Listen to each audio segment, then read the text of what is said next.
Chapter 45. The Rain of Blood. As the jeweller returned to the apartment, he cast round him a scrutinising glance, but there was nothing to excite suspicion if it did not exist, or to confirm it if it were already awakened. Caderousse's hands still grasped the gold and banknotes, and La Carconte called up her sweetest smiles while welcoming the reappearance of their guest. "Well, well," said the jeweller, "you seem, my good friends, to have had some fears respecting the accuracy of your money, by counting it over so carefully directly I was gone." "Oh, no," answered Caderousse, "that was not my reason, I can assure you. But the circumstances by which we have become possessed of this wealth are so unexpected as to make us scarcely credit our good fortune, and it is only by placing the actual proof of our riches before our eyes that we can persuade ourselves that the whole affair is not a dream." The jeweller smiled. "Have you any other guests in your house?" inquired he. "Nobody but ourselves," replied Caderousse. "The fact is, we do not lodge travellers.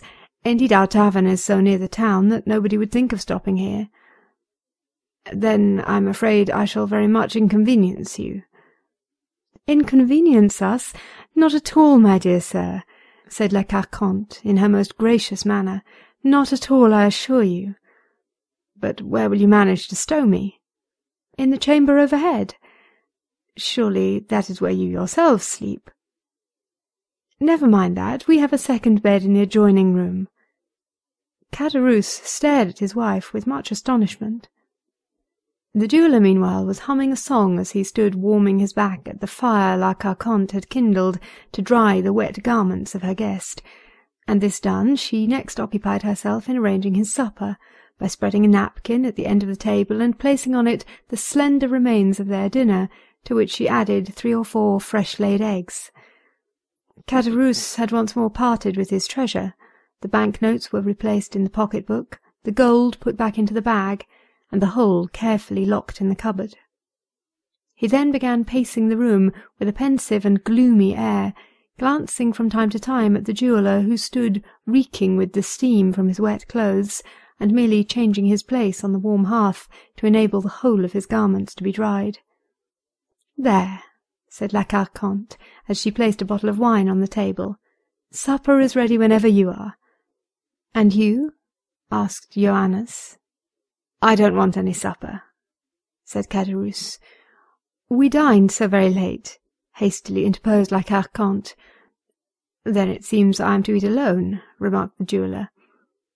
"Oh, we shall have the pleasure of waiting upon you," answered La Carconte, with an eager attention she was not accustomed to manifest, even to guests who paid for what they took. From time to time Caderousse darted on his wife keen, searching glances, but rapid as the lightning flash. The storm still continued. "There, there," said La Carconte, "do you hear that? Upon my word, you did well to come back." "Nevertheless," replied the jeweller, "if by the time I have finished my supper the tempest has at all abated, I shall make another start." "It's the Mistral," said Caderousse, "and it will be sure to last till tomorrow morning." He sighed heavily. "Well," said the jeweller, as he placed himself at the table, "all I can say is so much the worse for those who are abroad." "Yes," chimed in La Carconte, "they will have a wretched night of it." The jeweller began eating his supper, and the woman, who was ordinarily so querulous and indifferent to all who approached her, was suddenly transformed into the most smiling and attentive hostess. Had the unhappy man on whom she lavished her assiduities been previously acquainted with her, so sudden an alteration might well have excited suspicion in his mind, or at least have greatly astonished him. Caderousse, meanwhile, continued to pace the room in gloomy silence, sedulously avoiding the sight of his guest. But as soon as the stranger had completed his repast, the agitated innkeeper went eagerly to the door and opened it. "I believe the storm is over," said he. But as if to contradict his statement, at that instant a violent clap of thunder seemed to shake the house to its very foundation, while a sudden gust of wind, mingled with rain, extinguished the lamp he held in his hand. Trembling and awe-struck, Caderousse hastily shut the door and returned to his guest, while La Carconte lighted a candle by the smouldering ashes that glimmered on the hearth. "You must be tired," said she to the jeweller. "I have spread a pair of white sheets on your bed. Go up when you are ready, and sleep well." Johannes stayed for a while, to see whether the storm seemed to abate in its fury, but a brief space of time sufficed to assure him that, instead of diminishing, the violence of the rain and thunder momentarily increased. Resigning himself, therefore, to what seemed inevitable, he bade his host good night and mounted the stairs.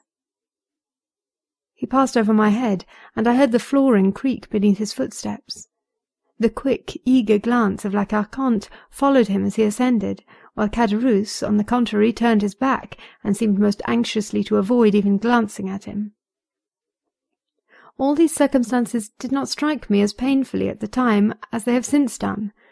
In fact, all that had happened, with the exception of the story of the diamond, which certainly did wear an air of improbability, appeared natural enough, and called for neither apprehension nor mistrust. But, worn out as I was with fatigue, and fully purposing to proceed onwards directly the tempest abated, I determined to obtain a few hours' sleep. Overhead I could accurately distinguish every movement of the jeweller, who, after making the best arrangements in his power for passing a comfortable night, threw himself on his bed, and I could hear it creak and groan beneath his weight. Insensibly my eyelids grew heavy, deep sleep stole over me, and having no suspicion of anything wrong, I sought not to shake it off. I looked into the kitchen once more, and saw Caderousse sitting by the side of a long table upon one of the low wooden stools which in country places are frequently used instead of chairs. His back was turned towards me, so that I could not see the expression of his countenance.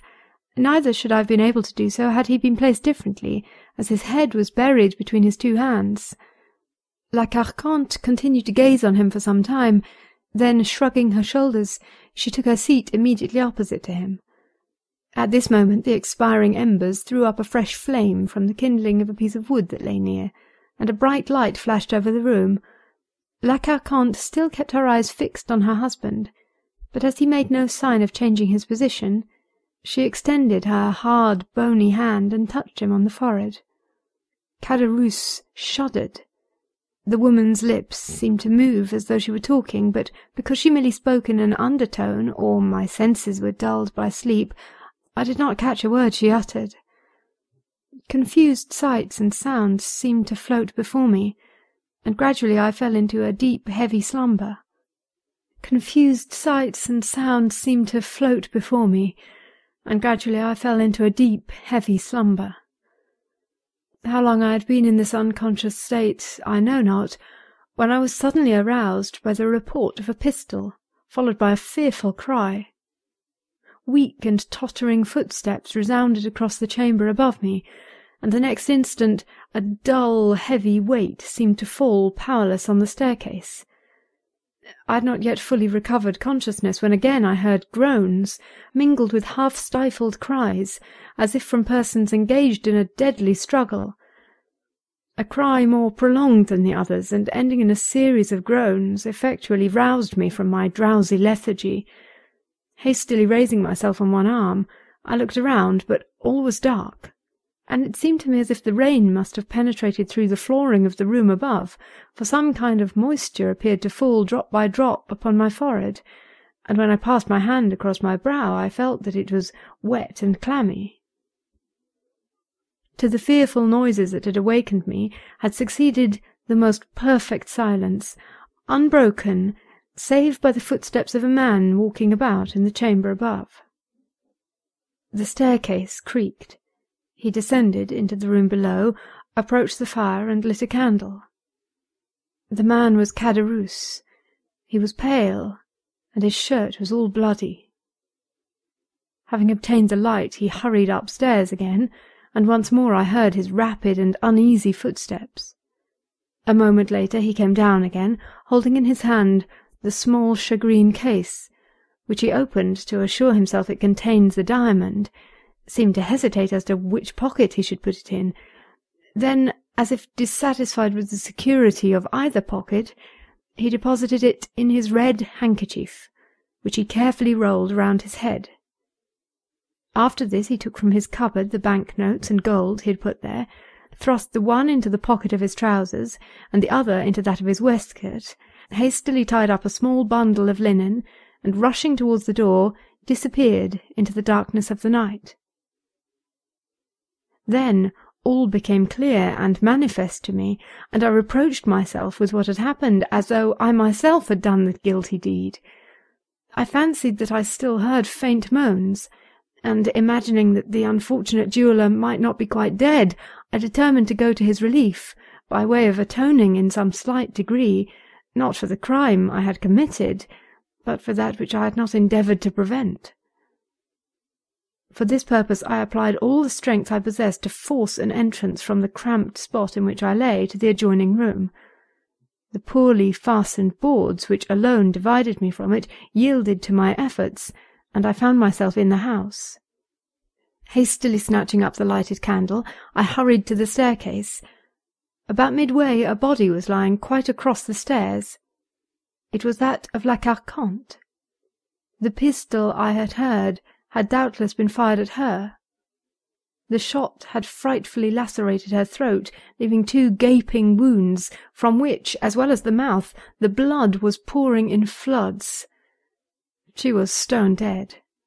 I strode past her, and ascended to the sleeping-chamber, which presented an appearance of the wildest disorder.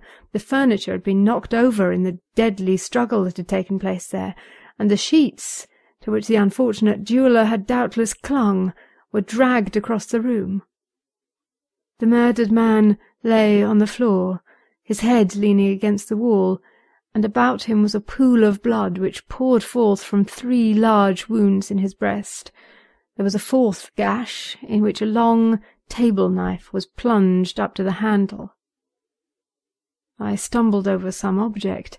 I stooped to examine. It was the 2nd pistol, which had not gone off, probably from the powder being wet. I approached the jeweller, who was not quite dead, and at the sound of my footsteps and the creaking of the floor, he opened his eyes, fixed them on me with an anxious and inquiring gaze, moved his lips as though trying to speak, then, overcome by the effort, fell back and expired. This appalling sight almost bereft me of my senses, and finding that I could no longer be of service to anyone in the house, my only desire was to fly. I rushed towards the staircase, clutching my hair and uttering a groan of horror.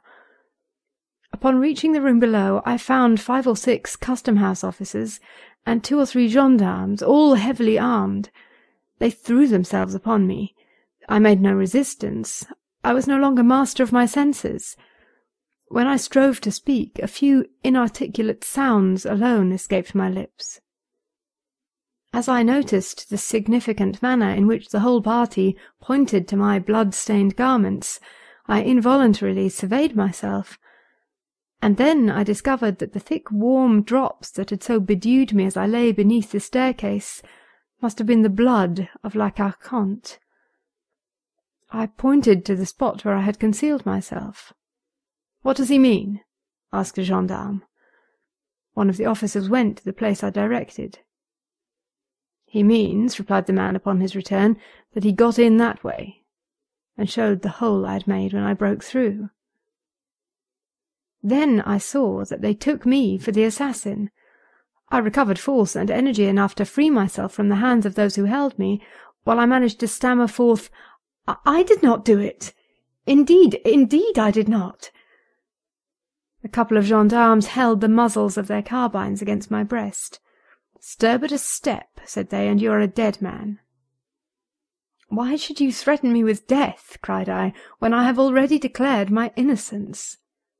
"Tush, tush," cried the men, "keep your innocent stories to tell to the judge at Nîmes. Meanwhile come along with us, and the best advice we can give you is to do so unresistingly." Alas, resistance was far from my thoughts. I was utterly overpowered by surprise and terror, and without a word I suffered myself to be handcuffed and tied to a horse's tail, and thus they took me to Nîmes. I had been tracked by a customs officer who had lost sight of me near the tavern.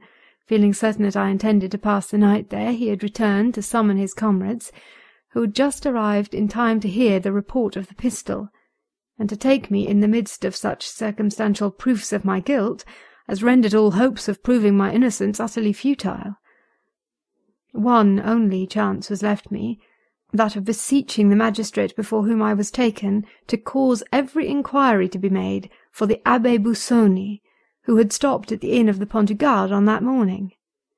If Caderousse had invented the story relative to the diamond, and there existed no such person as the Abbé Busoni, then indeed I was lost past redemption, or at least my life hung upon the feeble chance of Caderousse himself being apprehended and confessing the whole truth. 2 months passed away in hopeless expectation on my part, while I must do the magistrate the justice to say that he used every means to obtain information of the person I declared could exculpate me if he would. Caderousse still evaded all pursuit, and I had resigned myself to what seemed my inevitable fate.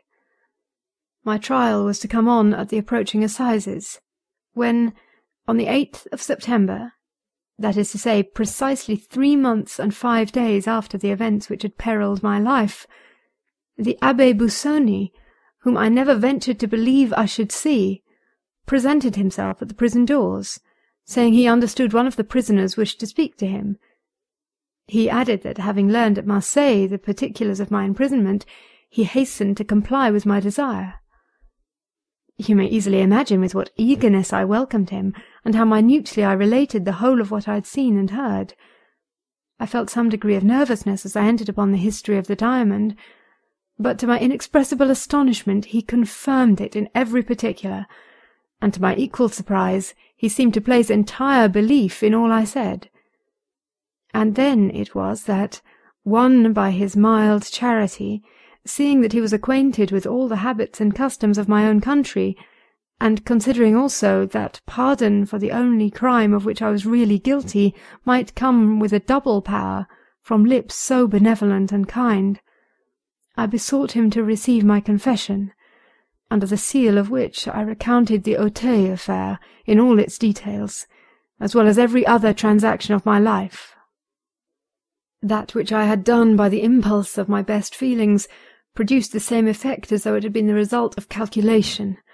My voluntary confession of the assassination at Auteuil proved to him that I had not committed that of which I stood accused. When he quitted me, he bade me be of good courage, and to rely upon his doing all in his power to convince my judges of my innocence. I had speedy proofs that the excellent Abbé was engaged in my behalf, for the rigours of my imprisonment were alleviated by many trifling though acceptable indulgences, and I was told that my trial was to be postponed to the assizes following those now being held.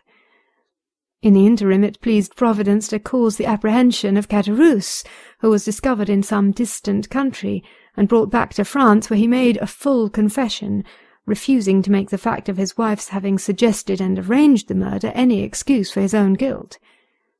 The wretched man was sentenced to the galleys for life, and I was immediately set at liberty. "And then it was, I presume," said Monte Cristo, "that you came to me as the bearer of a letter from the Abbé Busoni." "It was, your Excellency. The benevolent Abbé took an evident interest in all that concerned me. 'Your mode of life as a smuggler,' said he to me one day, 'will be the ruin of you. If you get out, don't take it up again.' 'But how,' inquired I, 'am I to maintain myself and my poor sister?' 'A person whose confessor I am,' replied he, 'and who entertains a high regard for me, applied to me a short time since to procure him a confidential servant. Would you like such a post? If so, I will give you a letter of introduction to him.' 'Oh, father,' I exclaimed, 'you are very good.' 'But you must swear solemnly that I shall never have reason to repent my recommendation.' I extended my hand and was about to pledge myself by any promise he would dictate, but he stopped me. 'It is unnecessary for you to bind yourself by any vow,' said he. 'I know and admire the Corsican nature too well to fear you. Here, Take this," continued he, after rapidly writing the few lines I brought to your Excellency, and upon receipt of which you deign to receive me into your service, and proudly I ask whether your Excellency has ever had cause to repent of having done so." "No," replied the Count. "I take pleasure in saying that you have served me faithfully, Bertuccio. But you might have shown more confidence in me." "I, your Excellency?" "Yes. How comes it that, having both a sister and an adopted son, you have never spoken to me of either?"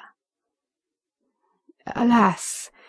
I have still to recount the most distressing period of my life. Anxious as you may suppose I was to behold and comfort my dear sister, I lost no time in hastening to Corsica, but when I arrived at Rogliano I found a house of mourning, the consequences of a scene so horrible that the neighbours remember and speak of it to this day. Acting by my advice, my poor sister had refused to comply with the unreasonable demands of Benedetto, who was continually tormenting her for money as long as he believed there was a sou left in her possession. One morning that he had demanded money, threatening her with the severest consequences if she did not supply him with what he desired, he disappeared and remained away all day, leaving the kind-hearted Assunta, who loved him as if he were her own child, to weep over his conduct and bewail his absence. Evening came, and still with all the patient solicitude of a mother she watched for his return. As the 11th hour struck, he entered with a swaggering air, attended by two of the most dissolute and reckless of his boon companions. She stretched out her arms to him, but they seized hold of her, and one of the three, none other than the accursed Benedetto, exclaimed, "Put her to torture, and she'll soon tell us where her money is." It unfortunately happened that our neighbour Vasilio was at Bastia, leaving no person in his house but his wife. No human creature beside could hear or see anything that took place within our dwelling. Two held poor Assunta, who, unable to conceive that any harm was intended to her, smiled in the face of those who were soon to become her executioners. The third proceeded to barricade the doors and windows, then returned, and the three united in stifling the cries of terror incited by the sight of these preparations, and then dragged Assunta feet foremost towards the brazier, expecting to wring from her an avowal of where her supposed treasure was secreted. In the struggle her clothes caught fire, and they were obliged to let go their hold in order to preserve themselves from sharing the same fate. Covered with flames, Assunta rushed wildly to the door, but it was fastened. She flew to the windows, but they were also secured. Then the neighbours heard frightful shrieks. It was Assunta calling for help. The cries died away in groans, and next morning, as soon as Vasilio's wife could muster up courage to venture abroad, she caused the door of our dwelling to be opened by the public authorities. When Assunta, though dreadfully burnt, was found still breathing. Every drawer and closet in the house had been forced open, and the money stolen. Benedetto never again appeared at Rogliano. Neither have I since that day either seen or heard anything concerning him. It was subsequent to these dreadful events that I waited on your Excellency, to whom it would have been folly to have mentioned Benedetto, since all trace of him seemed entirely lost, or of my sister, since she was dead. And in what light did you view the occurrence? Inquired Monte Cristo. As a punishment for the crime I had committed, answered Bertuccio. Oh, those Villeforts are an accursed race. Truly they are, murmured the Count in a lugubrious tone. And now, resumed Bertuccio, your Excellency may perhaps be able to comprehend that this place, which I revisit for the first time, this garden, the actual scene of my crime, must have given rise to reflections of no very agreeable nature, and produced that gloom and depression of spirits which excited the notice of your Excellency, who was pleased to express a desire to know the cause. At this instant a shudder passes over me as I reflect that possibly I am now standing on the very grave in which lies Monsieur de Villefort, by whose hand the ground was dug to receive the corpse of his child. "Everything is possible," said Monte Cristo, rising from the bench on which he had been sitting. "Even," he added in an inaudible voice, "even that the procureur be not dead. The Abbé Busoni did right to send you to me," he went on in his ordinary tone, "and you have done well in relating to me the whole of your history, as it will prevent my forming any erroneous opinions concerning you in future. As for that Benedetto, who so grossly belied his name, have you never made any effort to trace out whither he has gone, or what has become of him?" "No. Far from wishing to learn whither he has betaken himself, I should shun the possibility of meeting him as I would a wild beast. Thank God, I have never heard his name mentioned by any person, and I hope and believe he is dead." "Do not think so, Bertuccio," replied the Count, "for the wicked are not so easily disposed of, for God seems to have them under his special watch-care, to make of them instruments of his vengeance." "So be it," responded Bertuccio. "All I ask of heaven is that I may never see him again. And now, your Excellency," he added, bowing his head, "you know everything. You are my judge on earth as the Almighty is in heaven. Have you for me no words of consolation?" "My good friend, I can only repeat the words addressed to you by the Abbé Busoni. Villefort merited punishment for what he had done to you, and perhaps to others.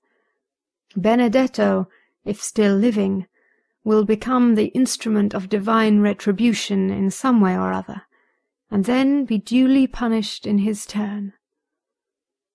As far as you yourself are concerned, I see but one point in which you are really guilty. Ask yourself, wherefore, after rescuing the infant from its living grave, you did not restore it to its mother? There was the crime, Bertuccio. That was where you became really culpable." "True, Excellency, that was the crime, the real crime, for in that I acted like a coward.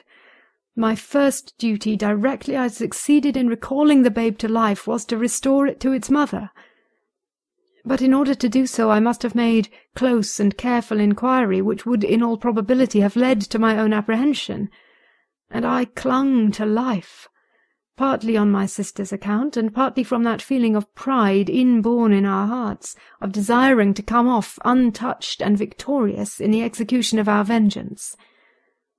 Perhaps, too, the natural and instinctive love of life made me wish to avoid endangering my own. And then, again, I am not as brave and courageous as was my poor brother." Bertuccio hid his face in his hands as he uttered these words, while Monte Cristo fixed on him a look of inscrutable meaning. After a brief silence, rendered still more solemn by the time and place, the Count said, in a tone of melancholy wholly unlike his usual manner, "In order to bring this conversation to a fitting termination, the last we shall ever hold upon this subject, I will repeat to you some words I have heard from the lips of the Abbé Busoni. For all evils there are two remedies, time and silence.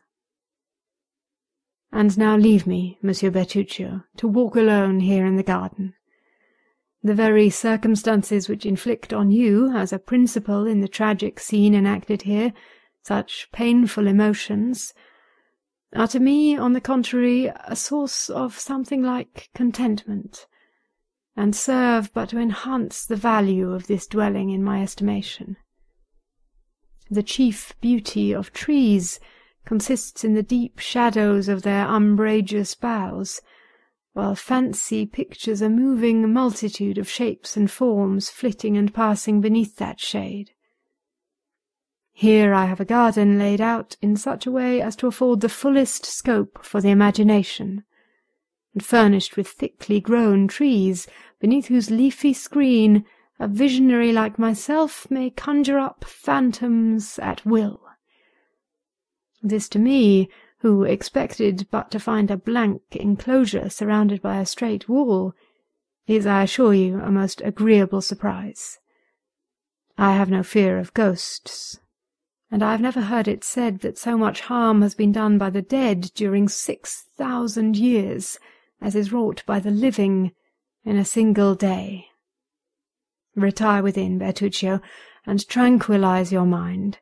Should your confessor be less indulgent to you in your dying moments than you found the Abbé Busoni, send for me, if I am still upon earth, and I will soothe your ears with words that shall effectually calm and soothe your parting soul ere it goes forth to traverse the ocean called eternity. Bertuccio bowed respectfully and turned away, sighing heavily.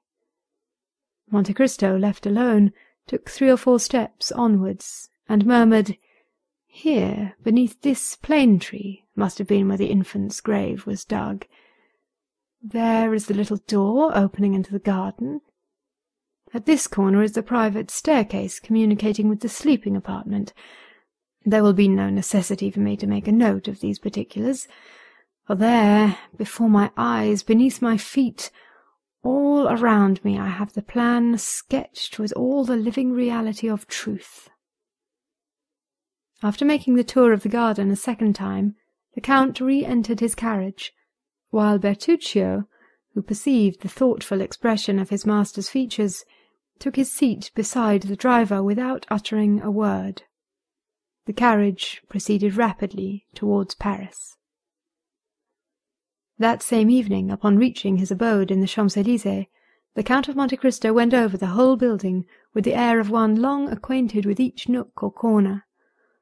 Nor, though preceding the party, did he once mistake one door for another, or commit the smallest error when choosing any particular corridor or staircase to conduct him to a place or suite of rooms he desired to visit.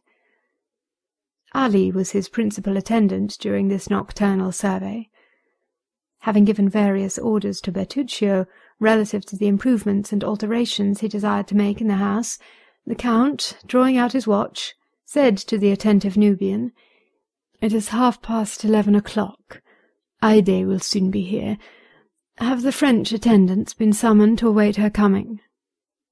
Ali extended his hand towards the apartments destined for the fair Greek, which were so effectually concealed by means of a tapestried entrance that it would have puzzled the most curious to have divined their existence. Ali, having pointed to the apartments, held up 3 fingers of his right hand, and then, placing it beneath his head, shut his eyes and feigned to sleep. "I understand," said Monte Cristo, well acquainted with Ali's pantomime. "You mean to tell me that 3 female attendants await their new mistress in her sleeping chamber?" Ali, with considerable animation, made a sign in the affirmative. "Madame will be tired tonight," continued Monte Cristo, "and will no doubt wish to rest. Desire the French attendants not to weary her with questions, but merely to pay their respectful duty and retire. You will also see that the Greek servants hold no communication with those of this country." He bowed. Just at that moment voices were heard hailing the concierge. The gate opened. A carriage rolled down the avenue and stopped at the steps. The Count hastily descended, presented himself at the already opened carriage door, and held out his hand to a young woman, completely enveloped in a green silk mantle heavily embroidered with gold. She raised the hand extended towards her to her lips, and kissed it with a mixture of love and respect. Some few words passed between them in that sonorous language in which Homer makes his gods converse. The young woman spoke with an expression of deep tenderness, while the Count replied with an air of gentle gravity. Preceded by Ali, who carried a rose-coloured flambeau in his hand, the newcomer, who was no other than the lovely Greek who had been Monte Cristo's companion in Italy, was conducted to her apartments, while the Count retired to the pavilion reserved for himself. In another hour every light in the house was extinguished, and it might have been thought that all its inmates slept. End of chapter 45. Chapter 46. Unlimited Credit. About 2 o'clock the following day, a calash, drawn by a pair of magnificent English horses, stopped at the door of Monte Cristo, and a person dressed in a blue coat, with buttons of a similar color, a white waistcoat, over which was displayed a massive gold chain, brown trousers, and a quantity of black hair descending so low over his eyebrows as to leave it doubtful whether it were not artificial, so little did its jetty glossiness assimilate with the deep wrinkles stamped on his features.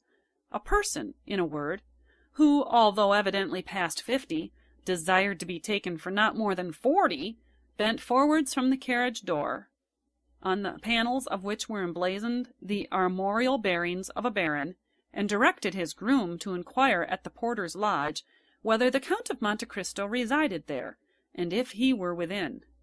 While waiting, the occupant of the carriage surveyed the house, the garden as far as he could distinguish it, and the livery of servants who passed to and fro, with an attention so close as to be somewhat impertinent. His glance was keen, but showed cunning rather than intelligence. His lips were straight, and so thin that as they closed, they were drawn in over the teeth. His cheekbones were broad and projecting, a never-failing proof of audacity and craftiness, while the flatness of his forehead, and the enlargement of the back of his skull, which rose much higher than his large and coarsely shaped ears, combined to form a physiognomy anything but prepossessing, save in the eyes of such as considered that the owner of so splendid an equipage must needs be all that was admirable and enviable, more especially when they gazed on the enormous diamond that glittered in his shirt, and the red ribbon that depended from his buttonhole. The groom, in obedience to his orders, tapped at the window of the porter's lodge, saying, "Pray, does not the Count of Monte Cristo live here?" "His Excellency does reside here," replied the concierge, "but," added he, glancing an inquiring look at Ali. Ali returned a sign in the negative. "But what?" asked the groom. "His Excellency does not receive visitors today." "Then here is my master's card, the Baron Danglars. You will take it to the Count, and say that, although in haste to attend the chamber, my master came out of his way to have the honor of calling upon him." "I never speak to his Excellency," replied the concierge. "The valet de chambre will carry your message." The groom returned to the carriage. "Well?" asked Danglars. The man, somewhat crestfallen by the rebuke he had received, repeated what the concierge had said. "Bless me," murmured Baron Danglars, "this must surely be a prince, instead of a count, by their styling him Excellency, and only venturing to address him by the medium of his valet de chambre. However, it does not signify. He has a letter of credit on me, so I must see him when he requires his money." Then, throwing himself back in his carriage, Danglars called out to his coachman, in a voice that might be heard across the road, "To the Chamber of Deputies!" Apprised in time of the visit paid him, Monte Cristo had, from behind the blinds of his pavilion, as minutely observed the Baron, by means of an excellent lorgnette, as Danglars himself had scrutinized the house, garden, and servants. "That fellow has a decidedly bad countenance," said the Count, in a tone of disgust, as he shut up his glass into its ivory case. "How comes it that all do not retreat in aversion at sight of that flat, receding, serpent-like forehead, round, vulture-shaped head, and sharp-hooked nose like the beak of a buzzard? Ali!" cried he, striking at the same time on the brazen gong. Ali appeared. "Summon Bertuccio," said the Count. Almost immediately Bertuccio entered the apartment. "Did your Excellency desire to see me?" inquired he. "I did," replied the Count. "You no doubt observed the horses standing a few minutes since at the door." "Certainly, your Excellency. I noticed them for their remarkable beauty." "Then how comes it," said Monte Cristo with a frown, "that when I desired you to purchase for me the finest pair of horses to be found in Paris, there is another pair, fully as fine as mine, not in my stables?" At the look of displeasure, added to the angry tone in which the Count spoke, Ali turned pale and held down his head. "It is not your fault, my good Ali," said the Count in the Arabic language, and with a gentleness none would have thought him capable of showing, either in voice or face. "It is not your fault. You do not understand the points of English horses." The countenance of poor Ali recovered its serenity. "Permit me to assure your Excellency," said Bertuccio, "that the horses you speak of were not to be sold when I purchased yours." Monte Cristo shrugged his shoulders.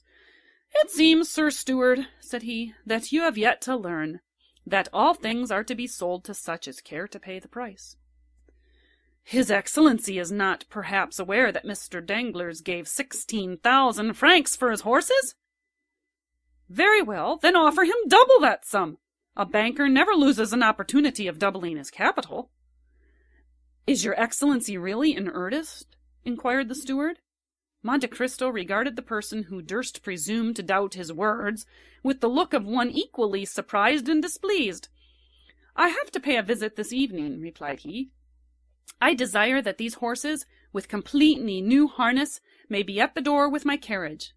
Bertuccio bowed, and was about to retire, but when he reached the door he paused, and then said, "At what o'clock does your Excellency wish the carriage and horses to be ready?" "At 5 o'clock," replied the Count. "I beg your Excellency's pardon," interposed the steward in a deprecating manner, "for venturing to observe that it is already 2 o'clock."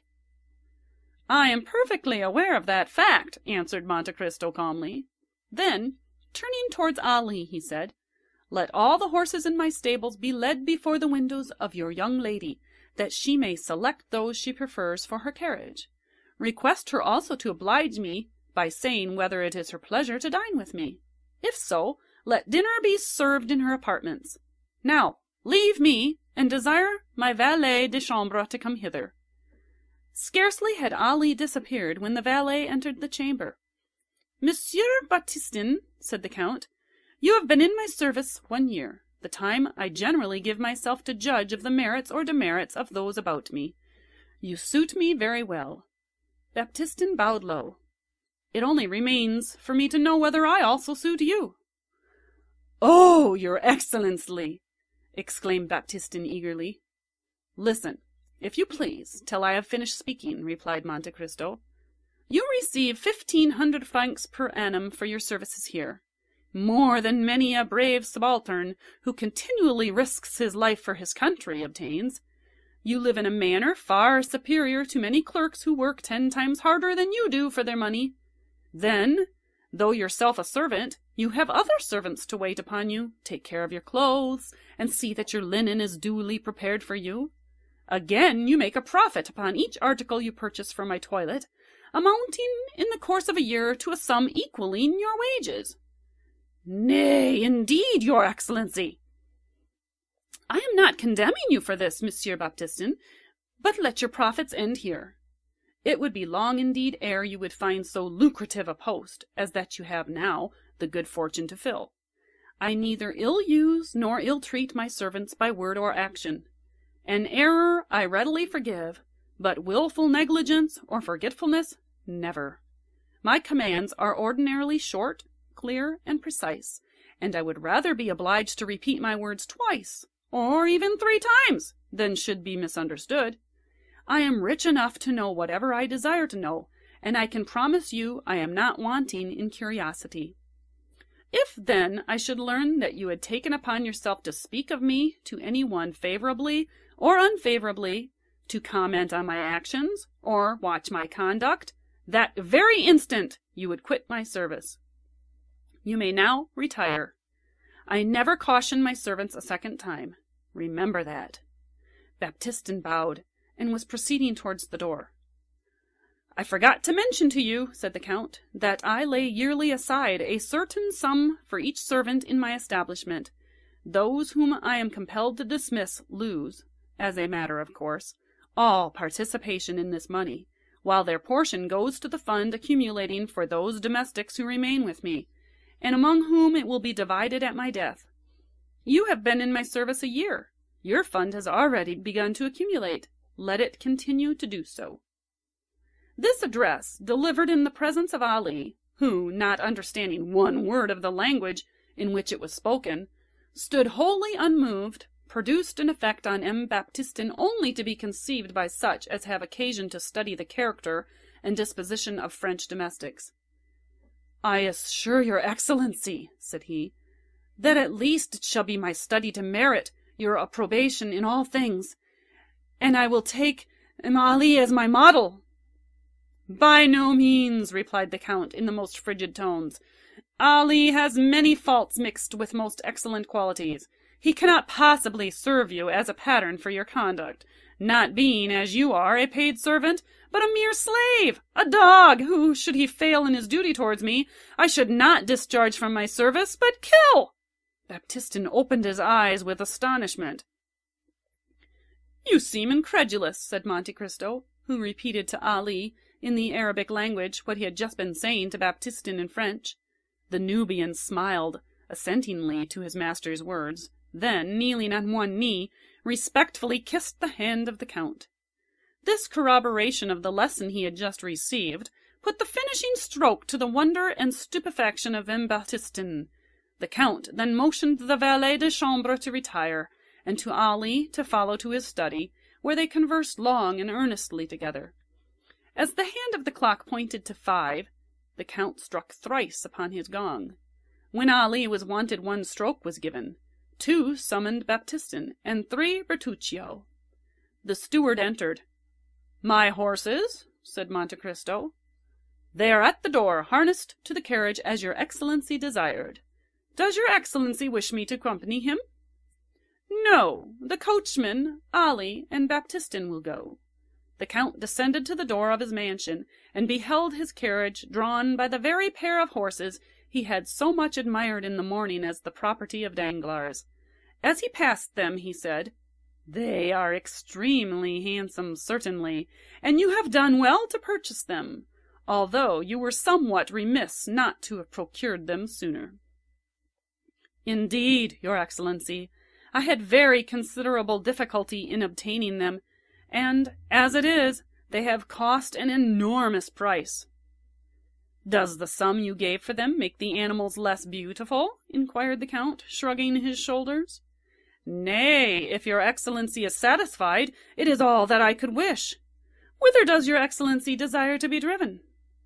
"To the residence of Baron Danglars, Rue de la Chausse-d'Antin."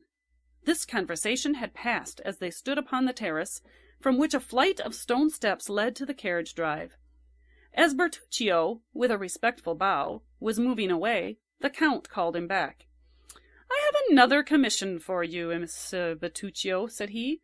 "I am desirous of having an estate by the seaside in Normandy, for instance, between Havre and Boulogne.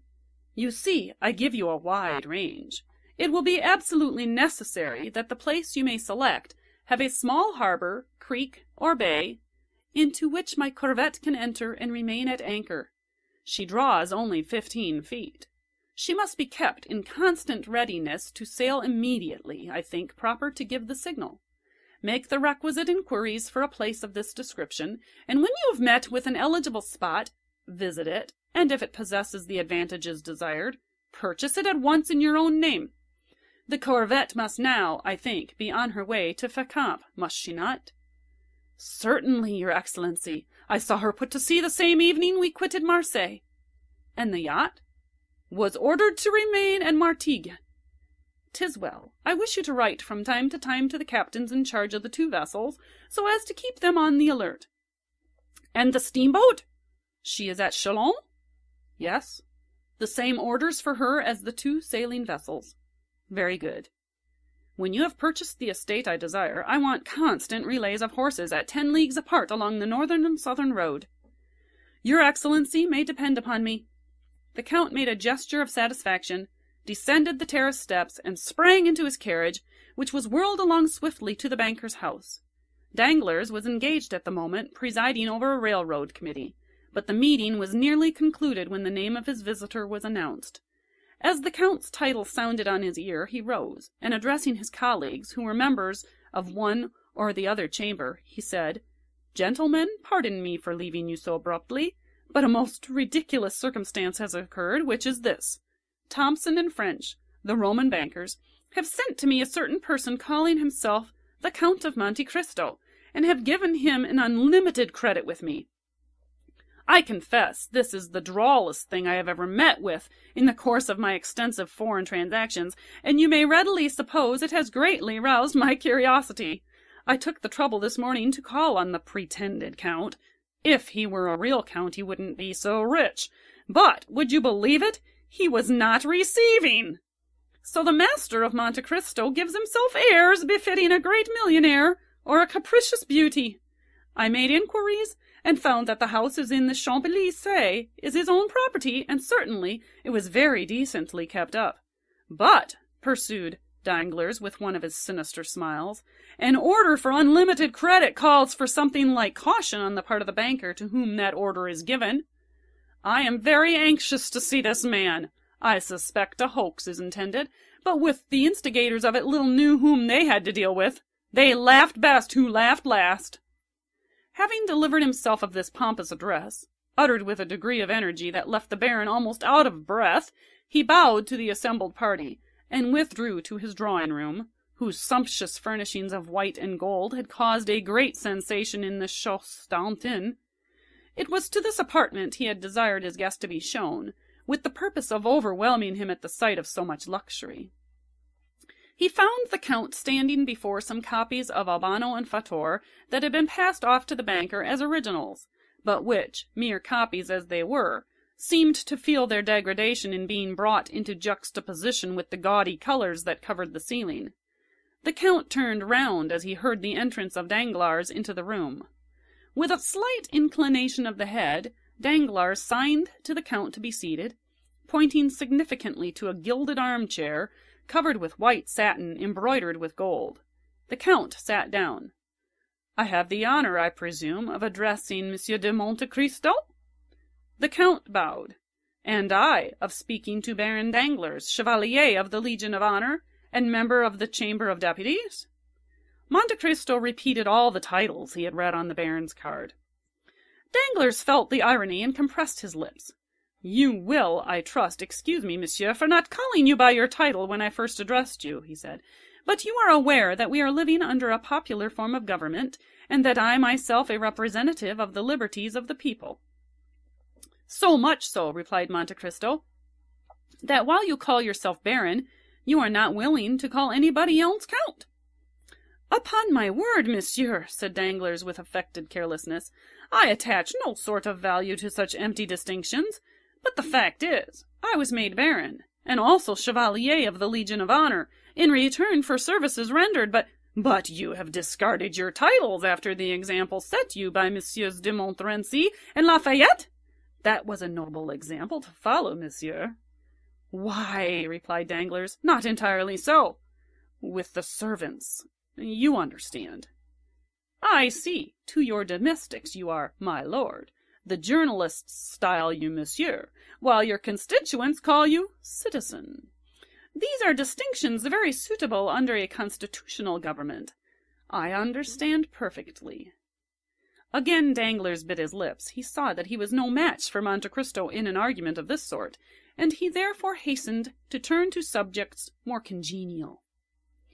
"Permit me to inform you, Count," said he, bowing, "that I have received a letter of advice from Thomson and French, of Rome." "I am glad to hear it, Baron, for I must claim the privilege of addressing you after the manner of your servants. I have acquired the bad habit of calling persons by their titles, from living in a country where barons are still barons by right of birth. But as regards the letter of advice, I am charmed to find that it has reached you. That will spare me the troublesome and disagreeable task of coming to you for money myself. You have received a regular letter of advice?" "Yes," said Danglars, "but I confess I didn't quite comprehend its meaning." "Indeed? And for that reason I did myself the honor of calling upon you, in order to beg for an explanation." "Go on, monsieur. Here I am, ready to give you any explanation you desire."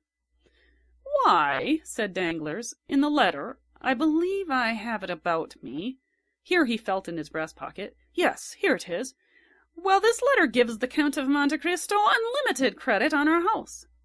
Well, Baron, what is there difficult to understand about that? Merely the term unlimited. Nothing else, certainly. Is not that word known in France? The people who wrote are Anglo-Germans, you know. Oh, as for the composition of the letter, there is nothing to be said. But as regards the competency of the document, I certainly have doubts. Is it possible, asked the Count, assuming all air and tone of the utmost simplicity and candor, is it possible that Thompson and French are not looked upon as safe and solvent bankers? Pray tell me what you think, Baron, for I feel uneasy, I can assure you, having some considerable property in their hands. Thompson and French are perfectly solvent, replied Danglars, with an almost mocking smile, but the word unlimited in financial affairs is so extremely vague. Is, in fact, unlimited, said Monte Cristo. Precisely what I was about to say, cried Danglars. Now what is vague is doubtful, and it was a wise man who said, when in doubt, keep out. Meaning to say, rejoined Monte Cristo, that however Thompson and French may be inclined to commit acts of imprudence and folly, the Baron Danglars is not disposed to follow their example. Not at all. Plainly enough, Messieurs Thompson and French set no bounds to their engagements, while those of Monsieur Danglars have their limits. He is a wise man, according to his own showing. Monsieur, replied the banker, drawing himself up with a haughty air, the extent of my resources has never yet been questioned. Well, it seems then reserved for me, said Monte Cristo coldly, to be the first to do so. By what right, sir? By right of the objections you have raised and the explanations you have demanded, which certainly must have some motive. Once more Danglars bit his lips. It was the second time he had been worsted, and this time on his own ground. His forced politeness sat awkwardly upon him, and approached almost to impertinence. Monte Cristo, on the contrary, preserved a graceful suavity of demeanor, aided by a certain degree of simplicity he could assume at pleasure, and thus possessed the advantage. Well, sir, resumed Danglars, after a brief silence, I will endeavor to make myself understood, by requesting you to inform me for what sum you propose to draw upon me. Why, truly, replied Monte Cristo, determined not to lose an inch of the ground he had gained, my reason for desiring an unlimited credit was precisely because I did not know how much money I might need. The banker thought the time had come for him to take the upper hand, so throwing himself back in his armchair, he said, with an arrogant and purse-proud air, Let me beg of you not to hesitate in naming your wishes. You will then be convinced that the resources of the house of Danglars, however limited, are still equal to meeting the largest demands, and were you even to require 1,000,000— I beg your pardon, imposed Monte Cristo. I said 1,000,000, replied Danglars, with the confidence of ignorance. But could I do with 1,000,000? Retorted the Count. My dear sir, if a trifle like that could suffice me, I should never have given myself the trouble of opening an account. 1,000,000? Excuse my smiling when you speak of a sum I am in the habit of carrying in my pocket-book or dressing-case. And with these words Monte Cristo took from his pocket a small case containing his visiting cards, and drew forth 2 orders on the treasury for 500,000 francs each, payable at sight to the bearer. A man like Danglars was wholly inaccessible to any gentler method of correction. The effect of the present revelation was stunning. He trembled, and was on the verge of apoplexy. The pupils of his eyes, as he gazed at Monte Cristo, dilated horribly. Come, come, said Monte Cristo, confess honestly that you have not perfect confidence in Thompson and French. I understand, and foreseeing that such might be the case, I took, in spite of my ignorance of affairs, certain precautions. See, here are 2 similar letters to that you have yourself received, one from the house of Arstein and Escellus of Vienna to Baron Rothschild, the other drawn by Baron of London upon Monsieur Lafitte. Now, sir, you have but to say the word, and I will spare you all uneasiness by presenting my letter of credit to one or other of these 2 firms. The blow had struck home, and Danglars was entirely vanquished. With a trembling hand he took the 2 letters from the Count, who held them carelessly between finger and thumb, and proceeded to scrutinize the signatures, with a minuteness that the Count might have regarded as insulting, had it not suited his present purpose to mislead the banker. "Oh, sir," said Danglars, after he had convinced himself of the authenticity of the documents he held, and rising as if to salute the power of gold personified in the man before him, "3 letters of unlimited credit! I can be no longer mistrustful, but you must pardon me, my dear Count, for confessing to some degree of astonishment." "Nay," answered Monte Cristo, with the most gentlemanly air, "'tis not for such trifling sums as these that your banking-house is to be incommoded. Then you can let me have some money, can you not?" "Whatever you say, my dear Count, I am at your orders." "Why," replied Monte Cristo, "since we mutually understand each other, for such I presume is the case." Danglars bowed assentingly.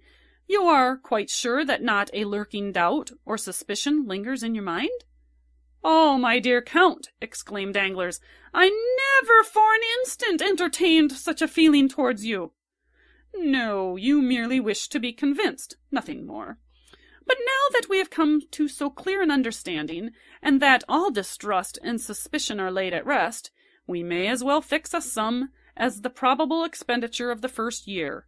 Suppose we say 6 millions to—" "6 millions!" gasped Danglars.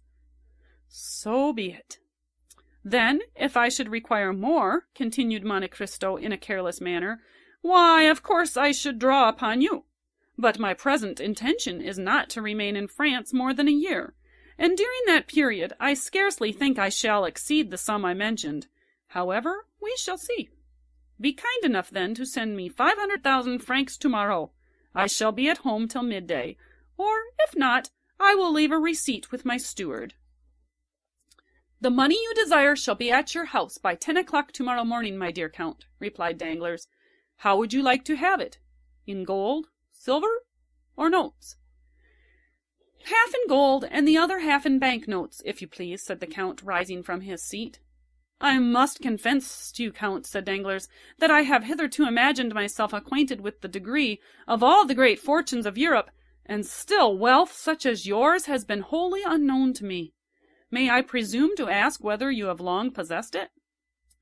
"It has been in the family a very long while," returned Monte Cristo, "a sort of treasure expressly forbidden to be touched for a certain period of years, during which the accumulated interest has doubled the capital. The period appointed by the testator for the disposal of these riches occurred only a short time ago, and they have only been employed by me within the last few years. Your ignorance on the subject, therefore, is easily accounted for. However, you will be better informed as to me and my possessions ere long."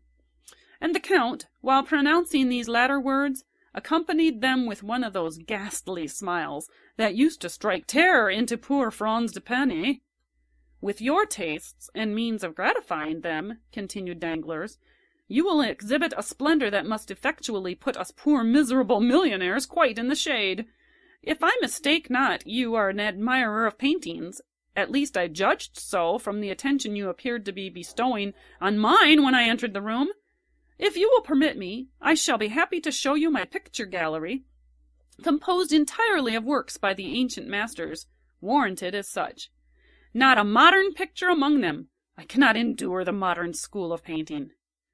"You are perfectly right in objecting to them for this one great fault, that they have not yet had time to become old. Or will you allow me to show you several fine statues by Thorwaldsen, Bartoloni, and Canova? All foreign artists, for as you may perceive, I think but very indifferently of our French sculptors." "You have a right to be unjust to them, monsieur. They are your compatriots." "But all this may come later, when we shall be better known to each other. For the present, I will confine myself, if perfectly agreeable to you, to introducing you to the Baroness Danglars. Excuse my impatience, my dear Count, but a client like you is almost like a member of the family." Monte Cristo bowed, in sign that he had accepted the proffered honor. Danglars rang, and was answered by a servant in a showy livery. "Is the Baroness at home?" inquired Danglars. "Yes, my lord," answered the man. "And alone?" "No, my lord. Madame has visitors." "Have you any objection to meet any persons who may be with Madame, or do you desire to preserve a strict incognito?" "No, indeed," replied Monte Cristo with a smile. "I do not arrogate to myself the right of so doing." "And who is with Madame? Monsieur Debray?" inquired Danglars, with an air of indulgence and good nature that made Monte Cristo smile, acquainted as he was with the secrets of the banker's domestic life. "Yes, my lord," replied the servant, "Monsieur Debray is with Madame." Danglars nodded his head, then, turning to Monte Cristo, said, "Monsieur Lucien Debray is an old friend of ours, and private secretary to the Minister of the Interior. As for my wife, I must tell you she lowered herself by marrying me, for she belongs to one of the most ancient families in France. Her maiden name was de Séveret, and her first husband was Colonel the Marquis of Nargonne. I have not the honor of knowing Madame Danglars, but I have already met Monsieur Lucien Debray." "Ah, indeed," said Danglars. "And where was that?" "At the house of Monsieur de Morcerf." "Aha! You are acquainted with the young Viscount, are you?" "We were together a good deal during the carnival at Rome." "True, true," cried Danglars. "Let me see. Have I not heard talk of some strange adventure with bandits or thieves, hidden ruins, and of his having had a miraculous escape? I forget how, but I know he used to amuse my wife and daughter by telling them about it after his return from Italy." "Her ladyship is waiting to receive you, gentlemen," said the servant, who had gone to inquire the pleasure of his mistress. "With your permission," said Danglars, bowing, "I will precede you to show you the way." "By all means," replied Monte Cristo. "I follow you." End of chapter 46. Recorded by Heather Duncan, Indian River, Michigan. March 18th, 2007. Chapter 47. The Dappled Greys. The Baron, followed by the Count, traversed a long series of apartments in which the prevailing characteristics were heavy magnificence and the gaudiness of ostentatious wealth, until he reached the boudoir of Madame Danglars, a small, octagonal-shaped room, hung with pink satin, covered with white Indian muslin. The chairs were of ancient workmanship and materials. Over the doors were painted sketches of shepherds and shepherdesses, after the style and manner of Bescherer, and at each side pretty medallions in crayons, harmonizing well with the furnishings of this charming apartment, the only one throughout the great mansion in which any distinctive taste prevailed. The truth was, it had been entirely overlooked in the plan arranged and followed out by Monsieur Danglars and his architect, who had been selected to aid the Baron in the great work of improvement solely because he was the most fashionable and celebrated decorator of the day. The decorations of the boudoir had then been left entirely to Madame Danglars and Lucien Debray. Monsieur Danglars, however, while possessing a great admiration for the antique, as it was understood during the time of the Directory, entertained the most sovereign contempt for the simple elegance of his wife's favourite sitting-room, where, by the way, he was never permitted to intrude, unless, indeed, he excused his own appearance by ushering in some more agreeable visitor than himself, and even then he had rather the air and manner of a person who was himself introduced than that of being the presenter of another, his reception being cordial and frigid, in proportion as the person who accompanied him chanced to please or displease the Baroness. Madame Danglars, who, although past the first bloom of youth, was still strikingly handsome, was now seated at the piano, a most elaborate piece of cabinet and inlaid work, while Lucien Debray, standing before a small work-table, was turning over the pages of an album. Lucien had found time, preparatory to the Count's arrival, to relate many particulars respecting him to Madame Danglars. It will be remembered that Monte Cristo had made a lively impression on the minds of all the party assembled at the breakfast given by Albert de Morcerf, and although Debray was not in the habit of yielding to such feelings, he had never been able to shake off the powerful influence excited in his mind by the impressive look and manner of the Count. Consequently, the description given by Lucien to the Baroness bore the highly coloured tinge of his own heated imagination. Already excited by the wonderful stories related of the Count by de Morcerf, it is no wonder that Madame Danglars eagerly listened to, and fully credited, all the additional circumstances detailed by Debray. This posing at the piano and over the album was only a little ruse adopted by way of precaution.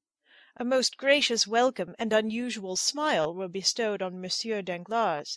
The Count, in return for his gentlemanly bow, received a formal though graceful curtsy, while Lucien exchanged with the Count a sort of distant recognition, and with Danglars a free and easy nod. "Baroness," said Danglars, "give me leave to present to you the Count of Monte Cristo, who has been most warmly recommended to me by my correspondents at Rome. I need but mention one fact to make all the ladies in Paris court his notice, and that is, that he has come to take up his abode in Paris for a year, during which brief period he proposes to spend 6 millions of money. That means balls, dinners, and lawn parties without end, in all of which I trust the Count will remember us, as he may depend upon it we shall him in our own humble entertainments." In spite of the gross flattery and coarseness of this address, Madame Danglars could not forbear gazing with considerable interest on a man capable of expending 6 millions in 12 months, and who had selected Paris for the scene of his princely extravagance. "And when did you arrive here?" inquired she. "Yesterday morning, madam." "Coming, as usual, I presume, from the extreme end of the globe? Pardon me, at least such I have heard is your custom." "Nay, madam, this time I have merely come from Cadiz." "You have selected a most unfavourable moment for your first visit. Paris is a horrible place in the summer. Balls, parties, and fêtes are over. The Italian opera is in London, the French opera everywhere except in Paris. As for the Théâtre Français, you know, of course, that it is nowhere. The only amusements left us are the indifferent races at the Champ de Mars and Satory. Do you propose entering any horses at either of these races, Count?" "I shall do whatever they do at Paris, madam, if I have the good fortune to find someone who will initiate me into the prevalent ideas of amusement." "Are you fond of horses, Count?"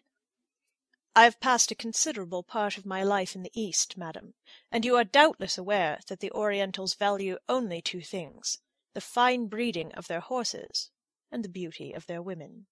"Nay, Count," said the Baroness, "it would have been somewhat more gallant to have placed the ladies first."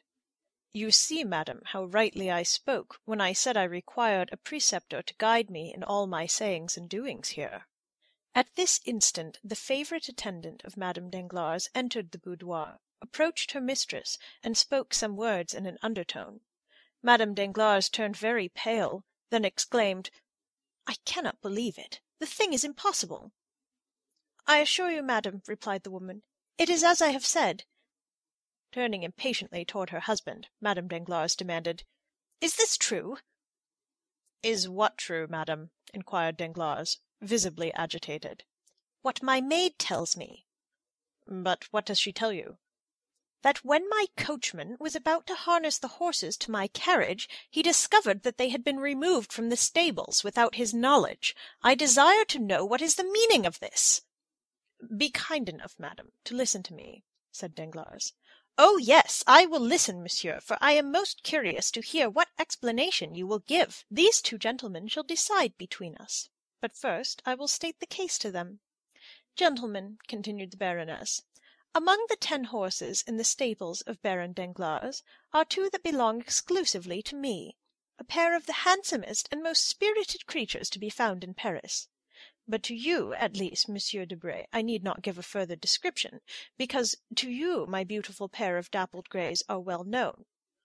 Well, I had promised Madame de Villefort the loan of my carriage to drive tomorrow to the Bois, but when my coachman goes to fetch the greys from the stables, they are gone, positively gone. No doubt Monsieur Danglars has sacrificed them to the selfish consideration of gaining some thousands of paltry francs. Oh, what a detestable crew they are, these mercenary speculators! "Madam," replied Danglars, "the horses were not sufficiently quiet for you. They were scarcely 4 years old, and they made me extremely uneasy on your account." "Nonsense," retorted the Baroness.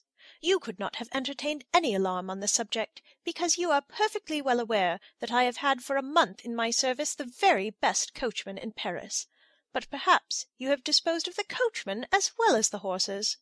"My dear love, pray do not say any more about them, and I promise you another pair exactly like them in appearance, only more quiet and steady." The Baroness shrugged her shoulders with an air of ineffable contempt, while her husband, affecting not to observe this unconjugal gesture, turned toward Monte Cristo and said, "Upon my word, Count, I am quite sorry not to have met you sooner. You are setting up an establishment, of course?" "Why, yes," replied the Count. "I should have liked to have made you an offer of these horses. I have almost given them away as it is, but, as I said before, I was anxious to get rid of them upon any terms. They were only fit for a young man." "I am much obliged by your kind intentions towards me," said Monte Cristo. "But this morning I purchased a very excellent pair of carriage horses, and I do not think they were dear. There they are.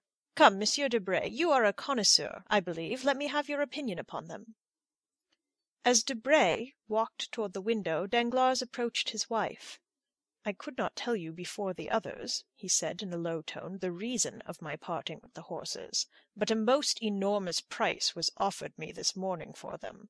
Some madman or fool, bent upon ruining himself as fast as he can, actually sent his steward to me to purchase them at any cost, and the fact is I have gained 16,000 francs by the sale of them. Come, don't look so angry. You shall have 4,000 francs of the money to do with what you like, and Eugenie shall have 2,000. There, what do you think now of the affair? Wasn't I right to part with the horses?" Madame Danglars surveyed her husband with a look of withering contempt. "Great heavens!" suddenly exclaimed Debray. "What is it?" asked the Baroness. "I cannot be mistaken. There are your horses, the very animals we were speaking of, harnessed to the Count's carriage." "My dappled greys?" demanded the Baroness, springing to the window. "'Tis indeed they," said she. Danglars looked absolutely stupefied. "How very singular!" cried Monte Cristo with well-feigned astonishment. "I cannot believe it," murmured the banker. Madame Danglars whispered a few words in the ear of Debray, who approached Monte Cristo, saying, "The Baroness wishes to know what you paid her husband for the horses." "I scarcely know," replied the Count. "It was a little surprise prepared for me by my steward, and cost me, well, somewhere about 30,000 francs." Debray conveyed the Count's reply to the Baroness. Poor Danglars looked so crestfallen and discomfited that Monte Cristo assumed a pitying air towards him. "See," said the Count, "how very ungrateful women are. Your kind attention in providing for the safety of the Baroness by disposing of the horses does not seem to have made the least impression on her. But so it is, a woman will often, from mere wilfulness, prefer that which is dangerous to that which is safe. Therefore, in my opinion, my dear Baron, the best and easiest way is to leave them to their fancies, and allow them to act as they please, and then, if any mischief follows, why, at least they have no one to blame but themselves." Danglars made no reply. He was occupied in anticipation of the coming scene between himself and the Baroness, whose frowning brow, like that of Olympic Jove, predicted a storm.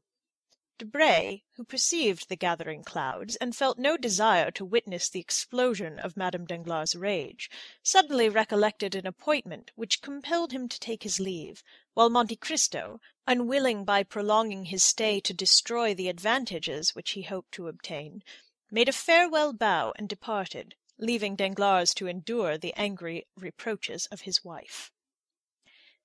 "Excellent," murmured Monte Cristo to himself as he came away. "All has gone according to my wishes. The domestic peace of this family is henceforth in my hands. Now then, to play another master stroke, by which I shall gain the heart of both husband and wife. Delightful! Still," added he, "amid all this, I have not yet been presented to Mademoiselle Eugenie Danglars, whose acquaintance I should have been glad to make. But," he went on with his peculiar smile, I am here in Paris, and have plenty of time before me. By and by will do for that." With these reflections he entered his carriage and returned home. 2 hours afterward, Madame Danglars received a most flattering epistle from the Count, in which he entreated her to receive back her favourite dappled greys, protesting that he could not endure the idea of making his entry into the Parisian world of fashion with the knowledge that his splendid equipage had been obtained at the price of a lovely woman's regrets. The horses were sent back wearing the same harness she had seen on them in the morning, only, by the Count's orders, in the centre of each rosette that adorned either side of their heads had been fastened a large diamond. To Danglars Monte Cristo also wrote, requesting him to excuse the whimsical gift of a capricious millionaire, and to beg the Baroness to pardon the Eastern fashion adopted in the return of the horses. During the evening Monte Cristo quitted Paris for Auteuil, accompanied by Ali. The following day, about 3 o'clock, a single blow struck on the gong summoned Ali to the presence of the Count. "Ali," observed his master, as the Nubian entered the chamber, "you have frequently explained to me how more than commonly skilful you are in throwing the lasso, have you not?" Ali drew himself up proudly, and then returned the sign in the affirmative. "I thought I did not mistake. With your lasso you could stop an ox." Again Ali repeated his affirmative gesture. "Or a tiger." Ali bowed his head in a token of assent. "A lion, even." Ali sprung forward, imitating the action of one throwing the lasso, then of a strangled lion. "I understand," said Monte Cristo. "You wish to tell me you have hunted the lion?" Ali smiled with triumphant pride, as he signified that he had indeed both chased and captured many lions. "But do you believe that you could arrest the progress of 2 horses rushing forward with ungovernable fury?" The Nubian smiled. "It is well," said Monte Cristo. "Then listen to me. Ere long a carriage will dash past here, drawn by the pair of dappled grey horses you saw me with yesterday.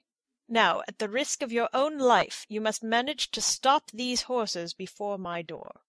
Ali descended to the street, and marked a straight line on the pavement immediately at the entrance of the house, and then pointed out the line he had traced to the Count, who was watching him.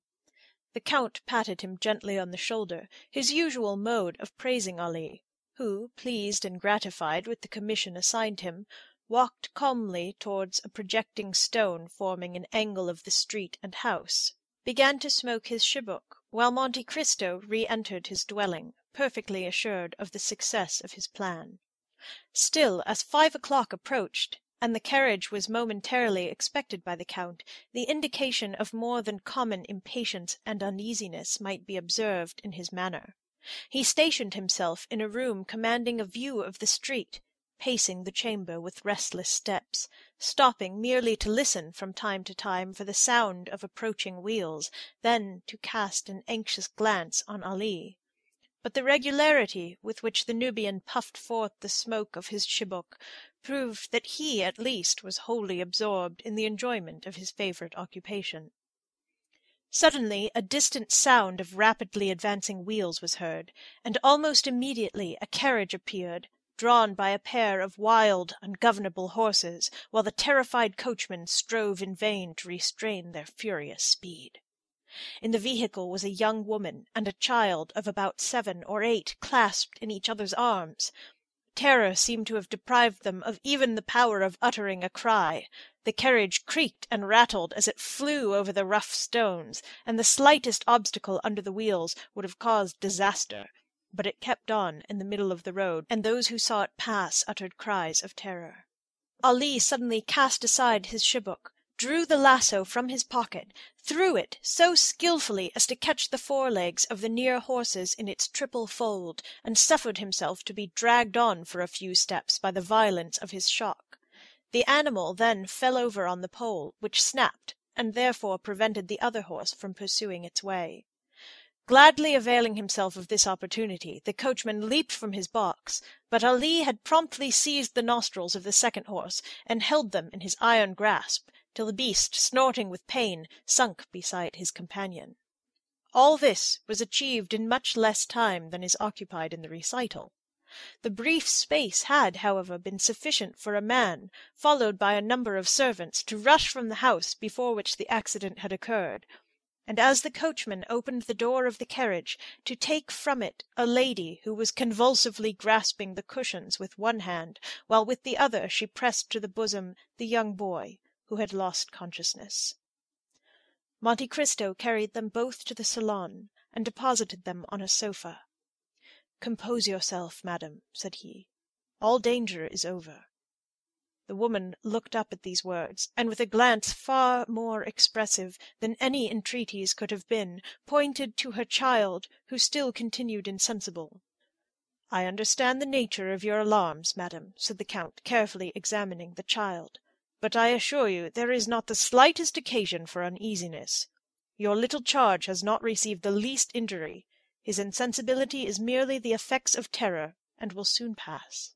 "Are you quite sure you do not say so to tranquilize my fears? See how deadly pale he is. My child, my darling Edward, speak to your mother. Open your dear eyes, and look on me once again. Oh, sir, in pity send for a physician. My whole fortune shall not be thought too much for the recovery of my boy."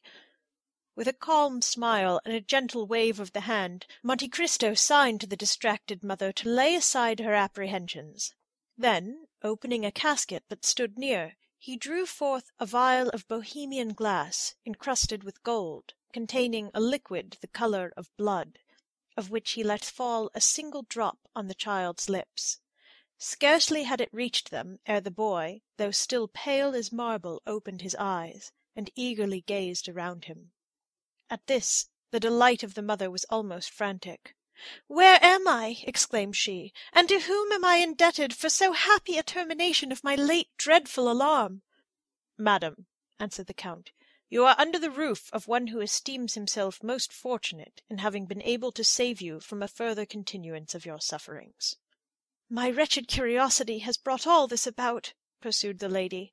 "All Paris rung with the praises of Madame Danglars' beautiful horses, and I had the folly to desire to know whether they really merited the high praise given to them." "Is it possible," exclaimed the Count, with well-feigned astonishment, "that these horses belong to the Baroness?" "They do, indeed. May I inquire if you are acquainted with Madame Danglars?"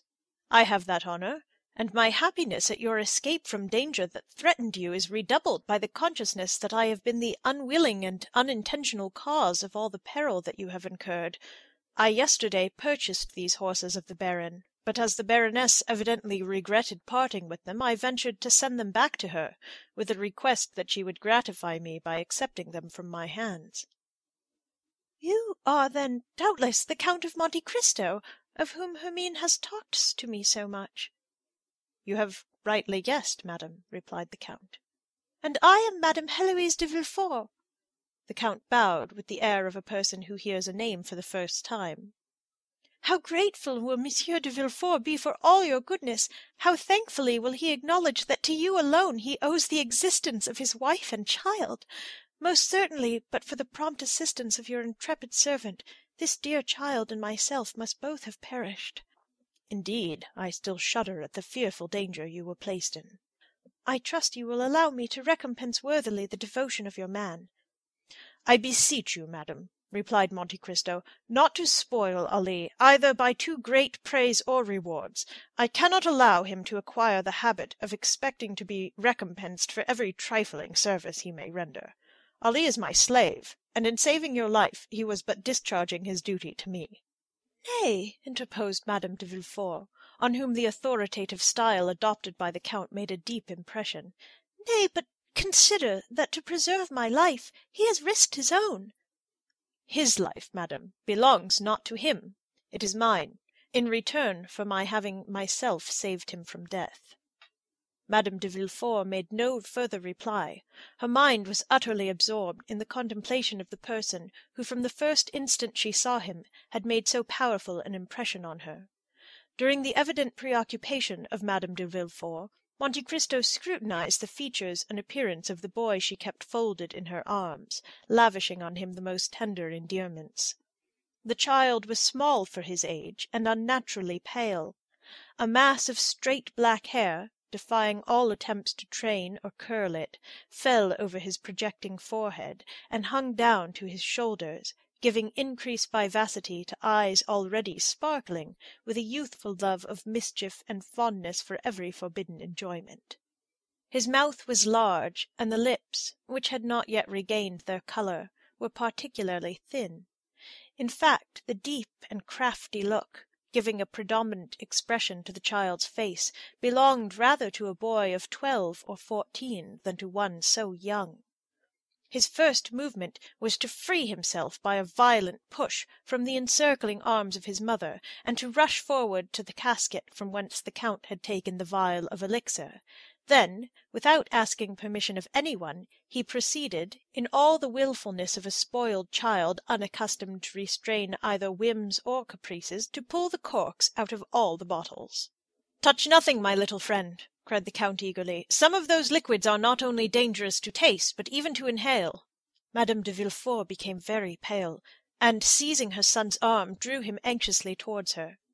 But once satisfied of his safety, she also cast a brief but expressive glance on the casket, which was not lost upon the Count. At this moment Ali entered. At sight of him, Madame de Villefort uttered an exclamation of pleasure, and holding the child still closer towards her, she said, "Edward, dearest, do you see that good man? He has shown very great courage and resolution, for he exposed his own life to stop the horses that were running away with us, and would certainly have dashed the carriage to pieces. Thank him, then, my child, in your very best manner, for had he not come to our aid, neither you nor I would have been alive to speak our thanks." The child stuck out his lips, and turned away his head in a disdainful manner, saying, "He's too ugly." The Count smiled, as if the child bade fair to realize his hopes, while Madame de Villefort reprimanded her son with a gentleness and moderation very far from conveying the least idea of a fault having been committed.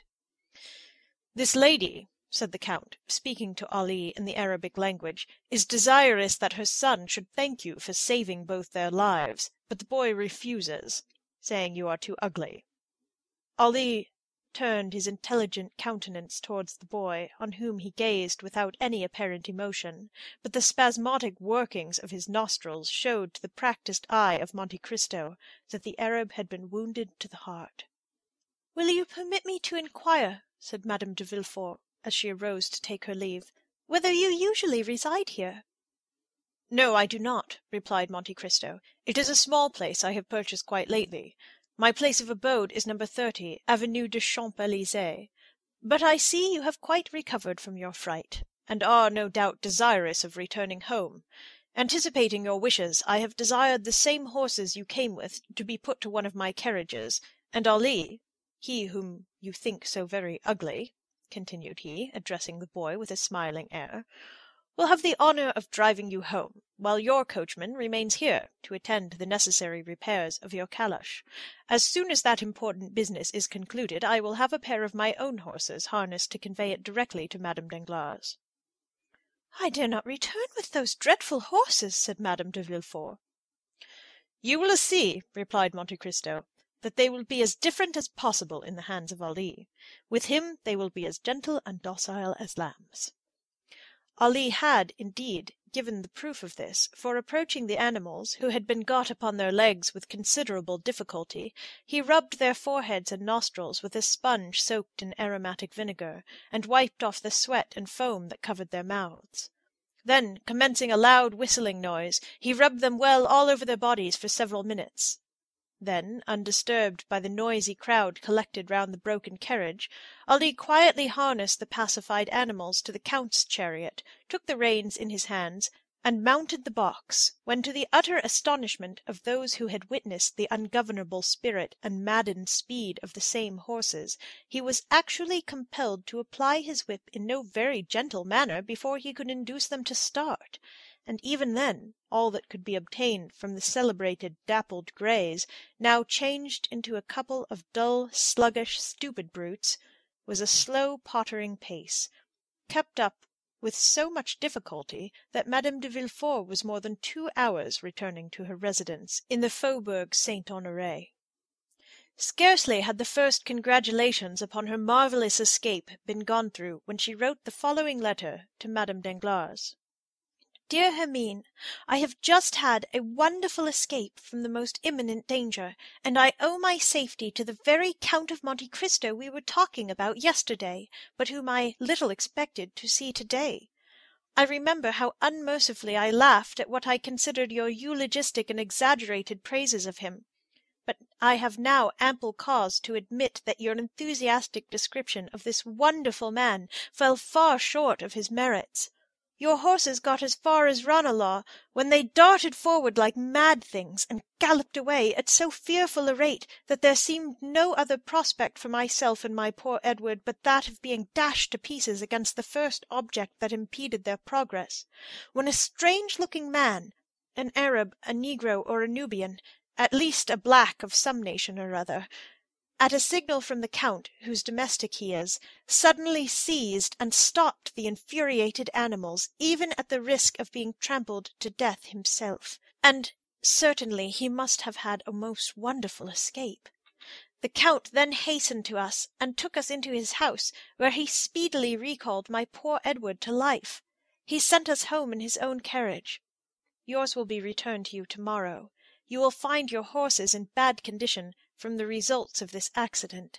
They seem thoroughly stupefied, as if sulky and vexed at having been conquered by man. The Count, however, has commissioned me to assure you that 2 or 3 days' rest, with plenty of barley for their sole food during that time, will bring them back to as fine, that is, as terrifying, a condition as they were in yesterday. Adieu! I cannot return you many thanks for the drive of yesterday, but after all I ought not to blame you for the misconduct of your horses, more especially as it procured me the pleasure of an introduction to the Count of Monte Cristo, and certainly that illustrious personage, apart from the millions he is said to be very anxious to dispose of, seemed to me one of those curiously interesting problems I, for one, delight in solving at any risk, even if it were to necessitate another drive to the Bois behind your horses. Edward endured the accident with miraculous courage. He did not utter a single cry, but fell lifeless into my arms, nor did a tear fall from his eyes after it was over. I doubt not you will consider these praises the result of blind maternal affection, but there is a soul of iron in that delicate, fragile body.